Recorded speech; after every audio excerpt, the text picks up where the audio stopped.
नमस्कार माझ्या गोड ताईंनो, कशा आहात सगळ्या? खूप मनापासून स्वागत आहे तुम्हा सगळ्यांचं पुन्हा एकदा एका नवीन व्हिडिओमध्ये आणि श्रीजुसरितावरती. आज आपण पाहणार आहोत 42 साईजचं मोठं माप आहे. 42 साईजच्या फोरटक्स ब्लाऊजचं कटिंग शिवाय हा वर्कवाला ब्लाऊज आहे. वर्कवाला म्हणजेच आरी वर्कचा ब्लाऊज जर तुमच्याकडे शिवायला आला, तर बऱ्याच ताईंना तो कटिंगला प्रॉब्लेम होतो किंवा ॲडजस्टमेंट कशी करायची ते लक्षात येत नाही. तुम्हाला एकदा हा पीस मी दाखवून घेतीये. हा आहे फ्रंट साईडचा गळा उजव्या बाजूचा. इकडे स्लीव्ह डिझाइन केलेली आहे. एका बाजूला स्लीव्ह डिझाइन आहे, एका बाजूला फ्रंट साइडचा गळा पार्ट आहे आणि बॅक नेक आहे तो सेंटरला घेतलेला आहे. बॅक नेक सेंटरला घेतलेला आहे तो सुद्धा बघा. मध्ये जो आहे तो थोडासा कपडा लुजिंग दिलेला आहे त्यांनी आणि ही दुसऱ्या बाजूची स्लीव्हज दिलेली आहे. म्हणजे दोन्ही साईडला स्लीव्हज दिलेली आहे आरी वर्क करून आणि सेंटरला गळा दिलेला आहे. पण सेंटरचा गळा तुम्ही बघाल तर तो थोडासा कमी जास्त आहे म्हणजे अनइवन आहे. आता हे आपल्याला कटिंगमध्ये ॲडजस्ट करावं लागणार आहे. आरी वर्कचा ब्लाऊज खूप सुंदर वाटतं. डिझाइन सुद्धा खूप सुंदर असते.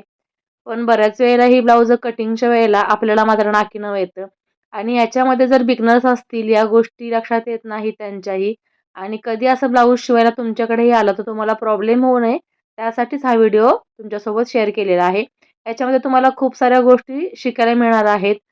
एकतर मोठ्या साईजचं ब्लाऊज आहे त्याच्यामध्ये मोठ्या साईजमध्ये कटिंग कसं करावं हे लक्षात येत नाही. शिवाय आरी वर्कचं ब्लाऊज कसं ॲडजस्ट करून शिवावं ते सुद्धा इथे आपण पाहणार आहोत. खूप साऱ्या टिप्समध्ये हा व्हिडिओ आपण शेअर केलेला आहे. तर अजिबात व्हिडिओ स्किप करू नका. काय होतं व्हिडिओ स्किप केला, आपल्याला वाटतं की ही छोटीशी गोष्ट आहे, आपल्याला येते म्हणून आपण तिथं तो व्हिडिओ स्किप करतो. पण त्यामुळे पूर्ण व्हिडिओ तुम्हाला लक्षात येत नाही. शिवाय कोण जाणे तुम्हाला एखादी नवीन टिप्स माहिती पडेल किंवा नवीन गोष्ट शिकायला मिळेल या व्हिडिओमधून. चला तर मग आता ब्लाऊज कटिंग पाहूया. त्यासाठी मी ते 1 मीटर अस्तर घेतलेला आहे आणि अस्तरचा 4 घडीचा भाग करून घेतलेला आहे. म्हणजे 4 घड्या घातलेल्या आहेत. आणि आता बाही आपण कटिंग करणार आहोत. बाही 10 इंचाची आहे तर 1 इंच मार्जिन वाढवून 11 इंचावरती मार्किंग करतीये. 11 इंच मार्किंग पुढेही करायचं आहे आणि 3.5 इंच आपल्याला डाऊन यायचं आहे आर्महोलसाठी. इकडे 6 इंचाचा दंडघेर आहे आणि 1.5 इंच मार्जिन द्यायचं आहे आपल्याला दंडघेराच्या पुढे शिलाई मार्जिन. तर हे आपल्याला स्लीव्हचं कटिंग झालेलं आहे. आता स्लीव्हचं कटिंग करताना पुढच्या भागाला इकडे 2 इंच ते 2.5 इंच आपल्याला कपडा कमी पडतो. तो जॉइंट कसा द्यायचा हे सुद्धा आपण इतर व्हिडिओमध्ये पाहिलेलं आहे. त्यामुळे तुम्हाला आता ह्या गोष्टी माहीत पडल्याच असतील. आपले जर व्हिडिओ तुम्ही कंटिन्यू पाहत असाल तर. ही आपली स्लीव्हज आहे ते अगदी 20 ते 30 सेकंदामध्ये कटिंग करून होते. अजिबात गडबड होत नाही. आता राहिलेला कपडा आपण जशी घडी घालतो, त्या पद्धतीने घडी घालून मी चेक केला. पण याच्यामध्ये कटिंग ब्लाउज बसत नाही. त्याचं कारण तुम्हाला सांगते. ॲक्चुअली हा 1 मीटरपेक्षा थोडासा जास्त घेतलेला कपडा आहे. पण ब्लाऊजची उंची 15.5 इंच आहे. तर आपल्याला 16.5 इंच इथे मार्जिन सहित द्यायचं आहे. 1 इंच पाठीमागचा भाग वाढवायचा आहे. त्यामुळे आपल्याला घडी आपण रेग्युलर घालतो तशी बसत नसल्यामुळे ते सरळ घडीवरती कटिंग करायचं आहे. आता इथे मी उंची देऊन घेतली. मुंडा द्यायच्या अगोदर मेजरमेंट किती आहे ते बघूया. आता 42चं निम्मं आपल्याला घ्यायचं आहे आणि 21च्या निम्मंसुद्धा आपल्याला 10.5 इंच घ्यायचं आहे. छातीचा चौथा भाग इथे घातलेला आहे मार्किंग आणि 1.5 इंच पुन्हा लुजिंग दिलेलं आहे. आता इथे शोल्डर किती घेतलेले आहे, मुंडा किती घेतलेला आहे ते तुम्हाला सांगतीये. तर आपल्याला 42 इंचच्या छातीसाठी किंवा मापासाठी इथे 6 इंच शोल्डर घ्यायचे आहे. तुम्ही ते 5.25 सुद्धा घेऊ शकता. बट त्या केसमध्ये तुमचा गळा डीप हवा 10, 10.5, 11. पण इथे आपल्याला 9.5चा गळा ठेवायचा आहे. तरीसुद्धा तो कितपत होईल माहीत नाही. कारण त्याचं 9 इंचावरती आपल्याला डिझाइन दिलेली आहे. आपल्याला गळा 8.5 इंचावरतीच ठेवावा लागेल. म्हणून इथे मी 6 इंच शोल्डर घेतलेले आहे आणि मुंडा 6 इंच 6.5 इंच घेतला. तिथे मी पाव इंच कमी करून इथे 6.25 इंच घेतलेला आहे आणि 1 इंचाचा आर्महोलचा आपल्याला रुंदी देऊन इथे गोलाकार करून घ्यायचा आहे. आता शोल्डर ह्याची आहे ती 2.5 इंच घेतलेली आहे. त्याचं कारण सांगते. कारण इथे बॅक नेक तुम्ही पाहाल तर ह्याची आपल्याला रुंदी बघायची आहे 6.5 इंच आहे. तर आपल्याला इथे 2.25 इंच न देता रुंदी 2.5 इंच द्यायची आहे. कारण गळ्याची लेंथ थोडीशी छोटी आहे म्हणून आपल्याला इथे पाव इंच पुढे वाढवायचं आहे. तुम्ही 2.25 इंच देऊ शकता डीप गळा असेल तर. पण इथे गळा थोडा छोटा आहे. 9.5 चा गळा आहे पण आपल्याला 8.5चाच होणार आहे तयार. इथे मी 2.5 इंच शोल्डर दिलेले आहे. गळा रुंदी 2.5 इंच दिलेली आहे आणि गळ्याची उंची जी तुमची आहे त्या पद्धतीने मार्किंग करायचं आहे. आणि छातीचा भाग जो येतो त्याच पद्धतीने कमरेचा भाग येतो. तरीसुद्धा तुम्हाला मार्किंग करून दाखवली. कमरेचा चौथा भाग 1 इंच टक्स plus 1.5 inch margin as it is तितकंच आपल्याला लाईन येते. कंबर आणि छातीची लाईन सेम येते. बऱ्याच ब्लाउजांच्या मापामध्ये. 5 इंचाच्या रुंदीवरती टक्स पॉइंट दिलेला आहे आणि 5 इंच उंच टक्स घेतलेले आहे. 42 साइजचा हा ब्लाउज आहे, जो आपला बॅक पार्ट आहे तो कटिंग झालेला आहे. कटिंग करताना तुम्हाला एखादा डाऊट असेल, अजून लक्षात आलं नसेल, तर मला तशी कमेंट करा. तुमच्या कमेंटमध्ये मी डाऊट नक्कीच क्लिअर करेन. आता आपला बॅक पार्ट रेडी झालेला आहे. फ्रंट साइडचा पार्ट आहे तो आपण इथे ॲडजस्ट करणार आहोत. आपण रेग्युलर जशी 4 टक्सची ब्लाउज कटिंग करतो त्या पद्धतीने न करता सरळ पिसावरती कटिंग केलेले आहे. ज्या पद्धतीने आपण कटोरी ब्लाउजचं कटिंग करतो, कारण ब्लाउजची उंची ते जास्त आहे. तयार ब्लाउजची उंची 15.5 इंच आहे. त्यामुळे आपल्याला 1 इंच वाढवून 16.5 इंचाची बॅक साईड घेतलेली आहे. त्यानंतर फ्रंट साईडसुद्धा आपल्याला पुन्हा 1 इंच वाढवायची आहे. म्हणजे टोटल ब्लाउजमध्ये बॅक साईड आहे, बॅक पार्ट आहे तो 1 इंच आणि फ्रंट पार्ट आहे तो 2 इंच आपल्याला वाढवून घ्यायचा असतो. आता बाकीचा ब्लाउजचा कटिंगचा भाग आहे तो बरोबर मार्किंग करून घेतलेला आहे त्या पिसाप्रमाणे आणि इथे आपल्याला आता बाकीच्या गोष्टी आहेत त्या ड्रॉ करायच्या आहे. जसं की पुढचा गळा 7 इंच आहे, तो 7 इंचावरती मी इथे मार्किंग केलेलं आहे आणि गोलाकार दिलेला आहे. पुन्हा इथे आपल्याला शोल्डरचा आर्महोलचा भाग आहे मुंड्याचा, तो अर्धा इंच आत घ्यायचा आहे या पद्धतीने. तो मी इथे मार्किंग करून दाखवलेला आहे तुम्हाला. पुढचा भाग आणि पाठीमागचा भाग वेगळा तुम्हाला लक्षात आला असेल. बऱ्याच वेळेला विचारला जाणारा ताईंचा एक मोठा प्रश्न, की तुम्ही हुक लूप पट्टीला मार्जिन का घेत नाही? त्याचं तुम्हाला कारण सांगते. इथे आपण जे मार्जिन घेते ते 2 इंच घेतलेलं आहे.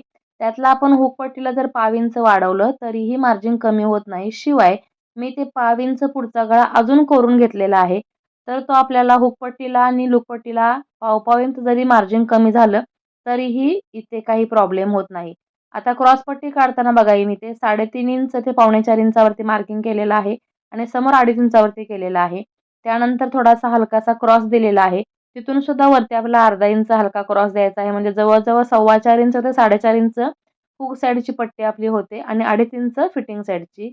त्यानंतर इथे आपल्याला 4 इंचाचा गॅप देऊन सेंटरची टक्स काढायची आहे आणि त्यानंतर बाकीच्या 3 टक्स इथे ॲडजस्ट करायचे आहेत.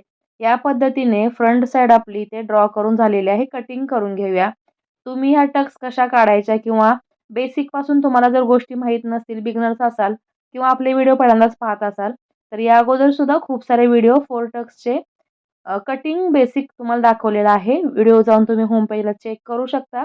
कारण टक्स कशा मार्किंग करायच्या हे तिथे मी सांगितलेलं आहे. आता बघा क्रॉस पट्टीचा 1 इंच भाग मी इथे कट करून टाकला. त्याचं कारण तुम्हाला माहीत आहे टक्स घातल्यानंतर ती क्रॉस पट्टी बरोबर इथे सेट होते. दुसऱ्या साईडला सुद्धा याच पद्धतीने मार्किंग करत आहे. आता प्रॅक्टिस असल्यामुळे ह्या गोष्टी मला जमतायत. तुम्हाला तितक्या लगेच जरी नाही जमल्या, तरी तुम्ही दुसऱ्या बाजूला टक्स कशा घालायच्या हे सुद्धा आपण सांगितलेलं आहे. एखादा मार्कर घ्यायचा आहे आणि वरच्या बाजूने फिरवला तर तुम्हाला ते टक्स पाठीमागे व्यवस्थित उठणार आहेत. इथे आपलं अस्तर कटिंग करून झालेलं आहे. आता आपल्याला मेन फॅब्रिक आहे त्याच्यावरती कटिंग करायचं आहे. मेन फॅब्रिक कटिंग करताना सर्वात अगोदर इथे स्लीव्हज कटिंग करून घ्यायचे आहेत. स्लीव्हज कटिंग करताना अस्तर जिथे कमी पडलेलं आपल्याला होतं, तिथे आपल्याला इथे मेन कपडा आहे तो वाढवायचा आहे 2 इंचांनी. या पद्धतीने जसं मी मार्किंग करून दाखवलेलं आहे तसं तुम्ही या गोष्टी लक्षात येत नसतील तर छातीचा 4था भाग प्लस आपल्याला 1.5 इंच मार्जिन घ्यायचं आहे. हा कपडा मुंड्याच्या इथे कटिंग करताना जर बाहीचा रुंदपणा किती आहे तो तुमच्या लक्षात येत नसेल तर तुम्ही छातीचा 4था भाग घ्यायचा आहे प्लस 1.5 इंच तुम्हाला मार्जिन ठेवायचं आहे. आता बॅक साईड आहे ती तुम्हाला मार्किंग करायची आहे किंवा कटिंग करायची आहे. त्याच्या अगोदर पिन लावून व्यवस्थित सेट करायचे आहे. आता बघा जसं मी म्हटलं सुरुवातीला, की आपल्याला कपडा ॲडजस्ट करावा लागतो. तर इथे बघा बॅक पार्ट आहे तो इथे आपल्याला कमी पडतोय. सो दोन्ही पार्ट इकडे एकत्र मी कटिंग केलेले आहेत आणि त्याला आपल्याला पुन्हा जॉइंट द्यावा लागणार आहे. आता बॅक पार्ट कटिंग झाल्यानंतर फ्रंट पार्ट त्यांनी कसा काढलेला आहे. ॲक्चुअली हा पीस साडीसोबत रेडी डिझाईनचा आलेला आहे. तयार करून डिझाईन घेतलेली नाही आरीवर्कची. त्यामुळे इथे आपण ॲडजस्ट करायला लागते. जास्त वेळ तयार केलेल्या ब्लाऊजवरती इतकं ॲडजस्ट करावं लागत नाही आणि एवढी घासून बॉर्डरच्या इथे फ्रंट साईडचा पार्ट कोणी डिझाईन करत नाही.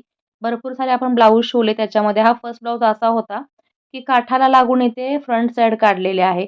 सो आपल्याला इथे दोन्ही पार्ट ॲडजस्ट करायचे आहेत. ब्लाऊज कटिंग झालेला आहे. आता शिवायचा ब्लाऊज पूर्ण तुम्हाला दाखवत बसले तर बराच व्हिडिओ मोठा होईल. त्यासाठी मी इथे फ्रंट पार्ट आहे रेडी करून घेतलेला आहे. स्लीव्हज वगैरे जोडून घेतलेले आहेत. त्याचे चेंजेस काय करता येतात किंवा काय करायचं असतं ते तुम्हाला सांगते आता हा उजव्या साईडचा ब्लाऊज आहे. त्याचा जो गळ्याचा डिझाइन आहे तो फार मोठा 8.5 इंचावरती केलेला आहे. इतका गळा आपला डीप नसतो. तर आपल्याला 7 इंचाचा गळा हवा आहे. अर्धा इंच शोल्डर मार्जिन 7.5 इंच गळा घेतला होता. त्यानंतर या स्लीव्ज आहेत या सुद्धा व्यवस्थित जोडून घेतलेल्या आहेत. फ्रंट साईडचा आर्महोल आपल्याला इथे अर्धा इंच कट करून घेतलेला आहे आणि जे इथे कमी पडलेला कपडा होता तो सुद्धा जॉइंट देऊन व्यवस्थित घेतलेला आहे. त्यामुळे हा फिटिंगला थोडाफार जाऊन थोडाफार शिल्लक राहील, पण आपल्याला ऑप्शन नसतं. आता मेन गोष्ट म्हणजे आरी वर्कच्या ब्लाऊजचा गळा. आता ह्याचा गळा 9.5चा आहे, पण तयार आपला इथे 8 तो 8.5 इंचच होतोय. कारण गळ्याची इथे लांबी कमी आहे. तुम्ही वरून पाहू शकता 1 इंच मी गळ्याला अजून खाली घेतलेला आहे, जेणेकरून हा गळा छोटा न होता क्लायंटचा जसा गळा आहे तसा व्हावा. आता सेंटर पकडून कटिंग आपण केलेलं आहे, पण इथे प्रॉब्लेम बघा तुम्हाला दिसतोय का? रेग्युलर ब्लाऊज शिवणाऱ्या ताईच्या लक्षात नक्कीच येणार आहे हा पार्ट. कारण गळा आपण सेंटर पकडून कटिंग केलेला होता कटिंगच्या वेळेला सुद्धा आणि आत्ता पार्ट हा जोडून घेतल्यानंतर सुद्धा. पण इथे डिझाइन तिरकी आहे बरीच, जी की मी तुम्हाला सुरुवातीला म्हटलं होतं, की एका साईडला याचा कपडा खूप सोडलेला आहे, सेंटर मॅच होत नाही. आपण आपल्या पद्धतीने सगळ्या गोष्टी जरी मॅच करून घेतल्या, तरी ते प्रॉब्लेम दिसतोय. ते तुम्हाला क्लायंटला लक्षात येणार नाही, की असं का झालंय. क्लायंटला वाटतं ही आपली चूक आहे. तरी आपली चूक नसते. यावेळेला तुम्हाला काय करायचं आहे, सगळ्या गोष्टी व्यवस्थित सेट करून चेक करून घ्यायच्या आहेत. सगळ्या ठिकाणची मापं चेक केल्यावर आपल्याला लक्षात येतं, की आपण कुठे इथे ॲडजस्टमेंट करू शकतो. सो थोडासा भाग मी इथे आतल्या बाजूला जो आहे, तो इथे ॲडजस्ट करत आहे. हे आपल्याला ब्लाऊज घातल्यानंतर डाव्या साईडला पार्ट येणार आहे, तो जास्त दिसतोय. तिथे मी शोल्डरला अजिबात काही केलेलं नाही. फक्त खालचा पार्ट आहे, तो जास्त ब्लँक दिसतो. तिथे थोडासा इथे कट केलेला आहे. फक्त शोल्डरला अजिबात तुम्हाला कटिंग करायचं नाही. नाहीतर तुमच्या ब्लाऊजच्या दोन्ही शोल्डर कमी जास्त होतील आणि तेव्हा मात्र तुम्हाला फिटिंगला प्रॉब्लेम होऊ शकतो. सो या पद्धतीने तुम्हाला या गोष्टी चेक करायच्या आहेत. आरी वर्कचं ब्लाऊज जर तुमच्याकडे शिवायला येत असेल तर. आता ब्लाऊज गळा सेट करताना पुन्हा मी रिचेक केलेला आहे आणि आता फायनली गळा आपल्याला इथं ओके दिसत आहे. कारण जितकं आपण करू शकतो त्या गोष्टी तर आपल्याला नक्कीच इथे ॲडजस्टमेंट कराव्या लागतात. तेव्हाच क्लायंट आपल्याला की बाबा व्यवस्थित बसले ब्लाऊज असा फीडबॅक देतोय. कारण इतका व्यवस्थित ब्लाऊज शिवून, इतक्या झंझट करून, इतकी डोकेदुखी करून, शेवटी क्लायंट आपल्याला जे बोलायचं तेच बोलतं. बऱ्याच ताई आपल्याला कमेंट करतात. त्यावेळेला मात्र अशा क्लायंटला काही औषध नसतं, इग्नोर करायचं आणि पुढे चालायचं मी त्यांना सांगत असते. आता खाली जो ब्लँक जागा आहे, त्याला आपल्याला ही राहिलेली पैठणीची बॉर्डर द्यायची आहे. आता बॉर्डर देताना सुद्धा ते 2 तुकड्यामध्ये कट झाली होती. सो इथे मी जॉइन करून घेतलेली आहे आणि आतल्या बाजूने टीप मारून घेतली आहे जोडून. ती वरच्या बाजूने आपल्याला सेट करायची आहे. तर वरच्या बाजूने सेट करताना सुद्धा आपल्याला टक्स अगोदर मारायच्या नाहीत. ब्लाऊजला बॉर्डर जोडल्यानंतर टक्स मारायचे आहेत. आता ह्याची रुंदी किती घ्यायची आहे ते सुद्धा तुम्हाला सांगते जास्त मोठी रुंदी नको आहे, जास्त मोठी आपल्याला ही बॉर्डर नको आहे, काठ नको आहे. त्यासाठी मी थोडंसं अगोदर कटिंग करून घेतलं होतं आणि त्याच्या 2 ग्रीन लाईन आहेत, त्याच्यामध्ये 1 ग्रीन लाईन आपल्याला स्किप करावी लागते कारण इथे वरती वर्क दिलेलं आहे. सो ह्या गोष्टी लक्षात घेऊन हलकीशी ग्रीन लाईनची वरती आउट बॉर्डर दिलेली आहे आणि तिथे टिप मारून घेतलेली आहे. आता इथे आपल्याला टक्स मारून घ्यायचे आहेत. टक्स आपण ज्या मार्किंग केलेल्या आहेत त्याच पद्धतीने दोन्ही साईडला आपल्याला इथे मारून घ्यायच्या आहेत. आता बॅक पार्ट तयार करताना किती गोष्टी आपल्याला ॲडजस्ट कराव्या लागल्या हे तुमच्याही लक्षात आलं असेल. बिगिनर्स असाल तर तुम्हाला ह्या गोष्टी नक्कीच फायदेशीर ठरणार आहेत. आता फायनली आपल्याला बॅक पार्ट रेडी झालेला आहे. याची उंची चेक केलेली आहे. सो 15.5 ची उंची आहे, आपल्याला 16 इंच तयार पार्ट राहिलेला आहे. कारण अर्धा इंच शोल्डर जॉइन केल्यानंतर ते मार्जिन आपलं कमी होणार आहे. सो 15.5 इंच परफेक्ट आपल्याला इथे लेंथ मिळणार आहे. आता गळ्यात जे कटिंग करून निघालं त्याच कटिंग्समधून इथे लूप पट्टी लावून घेत आहे. लूप पट्टी लावताना डबल फोल्ड केलेला आहे. 1.25 इंचाची पट्टी आपल्याला इथे रुंद मिळावी या पद्धतीने. आता ऑलरेडी उजव्या साईडचा आपल्याला फ्रंट पार्ट आपण रेडी करून घेतलेला आहे. सो डाव्या साईडच्या फ्रंट पार्टवरती तो ठेवायचा आहे. गळा चेकिंग करायचा आहे. हे ब्लाऊजचं नेक चेकिंग टाईम असतं हे तुम्हाला मी व्हिडिओमध्ये या अगोदरच्या सांगितलेलं आहे. तर आता ब्लाऊजची शोल्डर जोडून झालेले आहे. शोल्डर जोडल्यानंतर सुद्धा ब्लाऊजला आपल्याला इथे अ, पट्टी न लावता पायपिंग करायचं आहे. त्याचं कारण पुढे ब्लँक कपडा भरपूर आहे. सो पायपिंगनी थोडंसं छान दिसेल किंवा त्याला लूक थोडासा वेगळा येईल. त्यासाठी मी इथे ह्या कपड्याला पायपिंग करून घेतलेलं आहे. ब्लाऊज शिवता-शिवता बऱ्याच वेळेला मध्ये मला उठावं लागत होतं. क्लायंट येत होते. सो त्यांना अटेंड करता-करता हे ब्लाऊज मला पूर्ण करायचं आहे आणि हे ब्लाऊज जे आहे ते हळदी-कुंकवासाठी शिवलेलं आहे. कारण त्यांच्या घरी आज हळदी-कुंकू आहेत आणि हे 2 दिवसापूर्वी आलेलं ब्लाऊज होतं. अर्जंटमध्ये म्हटला तरी चालेल. कारण ऑलरेडी आपल्याकडे ऑर्डर्स 15 ते 20 दिवसाच्या बुकिंग आहे. त्याच्यामध्येच मला हे ॲडजस्ट करून द्यावं लागतं. त्यांना आज संध्याकाळी 5 वाजता घालायचं आहे, तर म्हटलं 4 वाजेपर्यंत तुम्हाला हे ब्लाऊज रेडी करून देईल आणि फायनली हे ब्लाऊज हळू करून रेडी होत आहे. शिवाय ह्याचे हुक लूकसुद्धा मलाच करावे लागणार आहे. त्यामुळे हातशिलाईची जी मेहनत होती किंवा जो वेळ होता तो मी इथे ॲडजस्ट केलेला आहे. पायपिंग केलेलं आहे या ब्लाऊजला. पायपिंगसुद्धा अतिशय सुंदर झालेलं आहे. तुम्ही पाहू शकता. पायपिंग कसं करायचं, चौकोनी गळा, गोल गळा किंवा पान गळा, हे तुम्हाला मी सेपरेट व्हिडिओमध्ये सविस्तर डिटेल्स दिलेले आहेत. तुम्ही पाहिले नसतील तर आपल्या होम पेजला इतके व्हिडिओ आहेत, की तुम्ही ते तुमच्या प्रत्येक प्रॉब्लेम्सवरती सोल्युशन म्हणू शकता. असे व्हिडिओ तुम्ही पाहू शकता आणि तुमचं कामसुद्धा सुधारवू शकता. बाही लावायच्या वेळेला ब्लाऊजचे दोन्ही पार्ट, पाठीमागचा आणि पुढचा पार्ट चेक करून घेतलेला आहे. तुम्हाला जर हेवी वर्कचा ब्लाऊज असेल तर बाही लावताना इथे तुम्हाला आयडिया सांगते. सेंटरपासून बाही जोडायला सुरुवात करा, म्हणजे कमी जास्त होणार नाही आणि डिझाईनचा सेंटर अजिबात सूतभर सुद्धा हलणार नाही. त्यामुळे परफेक्शन आपल्या कामाला अजून छान येईल. आणि ही बाही लावताना बघा, मी अर्धा इथं शोल्डरपासून पाठीमागे बाही लावून घेतली आणि पुन्हा शोल्डरपासून पुढे बाही आहे ते अटॅच केली. त्यामुळे याचा लूक सुद्धा खूप सुंदर येतोय आणि याची सेंटरची डिझाईन आहे ती सुद्धा खूप उठून दिसते. या पद्धतीने तुम्हाला सुद्धा डिझायनर ब्लाऊज शिवताना या गोष्टी काटकक्षाने लक्षात ठेवायच्या आहेत. कटाक्षाने या गोष्टी लक्षात ठेवल्यानंतर तुमचं सुद्धा काम एक नंबर होणार आहे. फिनिशिंग खूप सुंदर सुधारणार आहे किंवा सुंदर तयार ब्लाऊज होणार आहे. सो या सगळ्या टिप्स आहेत ज्या मी तुम्हाला ब्लाऊज कटिंगला, ब्लाऊज फिटिंगला, ब्लाऊज स्टिचिंगला दरवेळी वारंवार सांगत असते. खूप साऱ्या ताई ह्या सगळ्या गोष्टी फॉलो करतात आणि त्यांनी सुद्धा मला रिप्लाय दिलेला आहे किंवा कमेंटमध्ये सांगितलेलं आहे, की ताई तुमच्या पद्धतीने ब्लाऊज कटिंग करून आपण ब्लाऊज शिवलेला आहे आणि ते ब्लाऊज क्लायंटला परफेक्ट बसलेला आहे. सो मला सुद्धा आनंद होतो या सगळ्या गोष्टींचा. ऑनलाईन शिवण क्लास घ्या असं बऱ्याच ताईंचं म्हणणं आहे. त्यांच्यासाठी फ्रीचे शिवण क्लास आपल्या चॅनलवरती सुरू करायचा विचार चालू आहे. सो तुम्हाला ब्लाऊज जर शिकायचे असतील सुरुवातीपासून तर तुम्ही मला कमेंट सेक्शनला तशी कमेंट करा. तर नक्कीच आपण त्या गोष्टीवरती विचार करू. आता फायनली ब्लाऊजचं फिटिंग झालेलं आहे. फिटिंग आपलं जे काही आहे ते टाकलेलं आहे. कारण अगोदर मी या ब्लाऊजचं माप काय आहे तुम्हाला सांगितलं होतं. तर ब्लाऊज असं फिटिंग वगैरे केल्यानंतर फायनल लूक तुम्हाला दाखवते. रेडी झालेला आहे. बऱ्याच घाई गडबडीमध्ये हा ब्लाऊज केलेला आहे. बराच वेळ याच्यामध्ये गेलेला आहे आणि फायनल लूक ब्लाऊजचा जेव्हा पाहतो, तेव्हा आपल्याला जे समाधान होतं आपण काम केलेलं, ते एक वेगळंच असतं. तर या पद्धतीने ब्लाऊज आपला रेडी झालेला आहे. तुम्हाला कसा वाटला हे कमेंटमध्ये सांगायला विसरू नका. व्हिडिओ आवडला असेल तर लाईक करा, शेअर करा. जास्तीत जास्त शेअर करा म्हणजे बिगिनर्स ताई आहेत किंवा ग्रामीण भागामध्ये हे काम करू पाहणाऱ्या ताईंना ह्याचा खूप फायदा हो.